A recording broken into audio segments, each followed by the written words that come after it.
Hello, Jim O'Rear. Back in 2011, I wrote a book that came out in stores called Hollywood Paranormal Films, Fact and Fiction. And what I did in this book is I took several Hollywood films that were based on actual paranormal cases and talked about what really happened in those cases as opposed to what the filmmakers wanted you to believe happened in those cases. And I thought I would just make a couple quick little videos here and there over the next few days maybe of a few different chapters in the book since it's Halloween time and talk about some spooky stuff. So I wanted to talk about in this video the movie The Changeling. The Changeling is a paranormal film that's based upon events experienced by writer Russell Hunter while living at the Henry Treat Rogers Mansion in Denver, Colorado.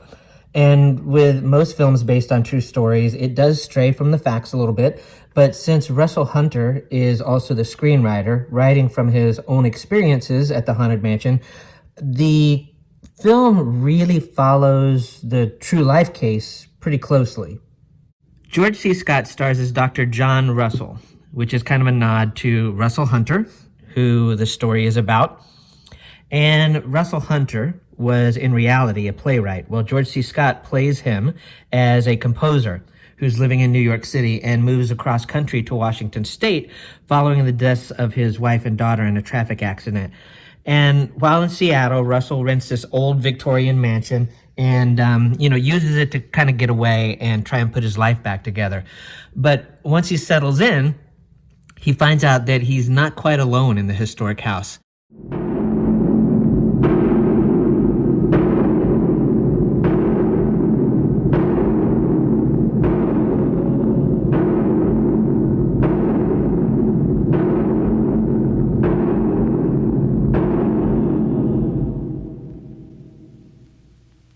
So investigating various noises, clues, and hidden rooms inside the house, it leads Russell to realize that he shares the home with the ghost of a long-murdered child who shatters windows and slams doors and speaks to him through a seance in an effort to use Russell to help uncover decades of silence and deceit.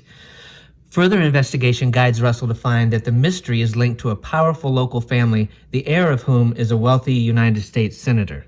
Now, the writer, Russell Hunter, said in a 1980 interview that he based many elements of The Changeling on experiences from his first months in Denver in 1968 while living in a large house at 1739 East 13th Street, the north edge of Cheeseman Park. Now, he states that he moved from New York to Denver and rented this large historic home for the unbelievable price of $200 a month because no one else wanted to live there. The building Hunter rented was the Henry Treat Rogers Mansion. It was built in 1892. And just over a week after moving into the mansion, strange things began to happen, like banging and crashing were heard regularly. And it was seeming to come from a bedroom fireplace. And then one morning, Hunter got fed up and yelled, "Stop it," and never heard the noises again. However, these noises were replaced with new paranormal activity. Doors began to open and close mysteriously on their own, while walls vibrated and sent paintings crashing to the floor.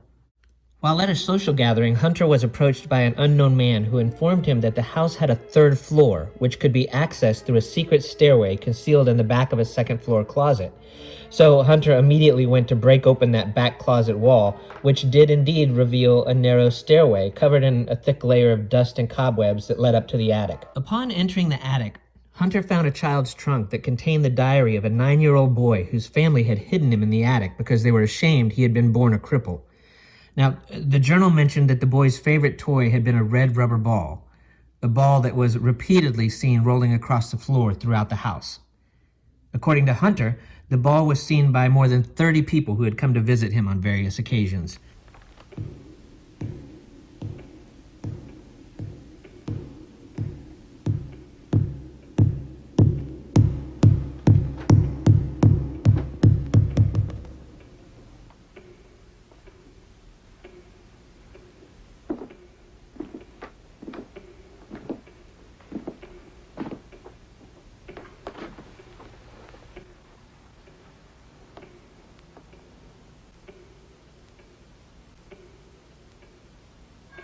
The images of the boy's abandoned wheelchair and rolling red ball are some of the strongest and creepiest images shot for the movie The Changeling. It's amazing. Just I mean, still to this day, I still remember the strength of those scenes.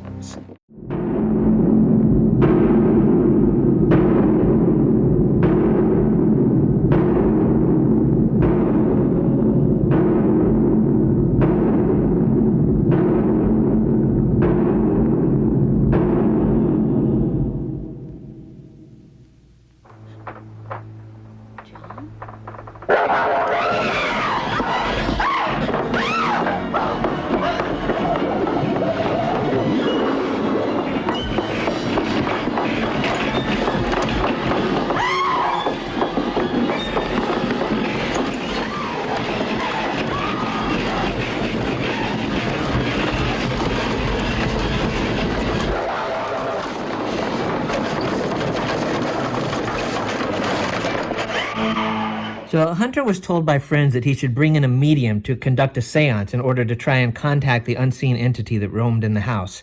An appointment time was arranged, and the medium went into a trance. Hunter was informed by the medium that the crippled child would have inherited a great fortune from his grandfather had he lived long enough to inherit it. The child died, though, and was buried secretly. The family adopted a similar-looking boy from a nearby orphanage and passed him off as their own in order to collect the inheritance. The scam worked, and this substitute child, or changeling, grew up, graduated from a leading university, and became a very successful industrialist.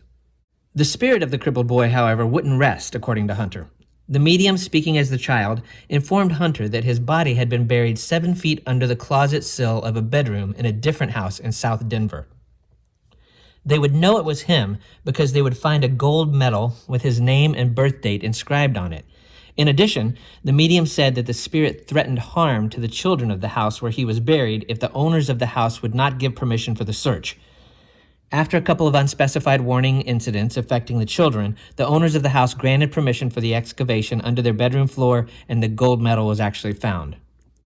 In the movie version of The Changeling, powerful government officials begin to learn that the character of John Russell is getting a little too close to the truth and send henchmen to threaten him. Now, this was added for dramatic purposes, but that's just one of the few little differences in the film. Unfortunately, after discovering all this, Hunter was still haunted by the spirit even after finding the gold medal, and he was never really sure what the boy wanted to accomplish in the end.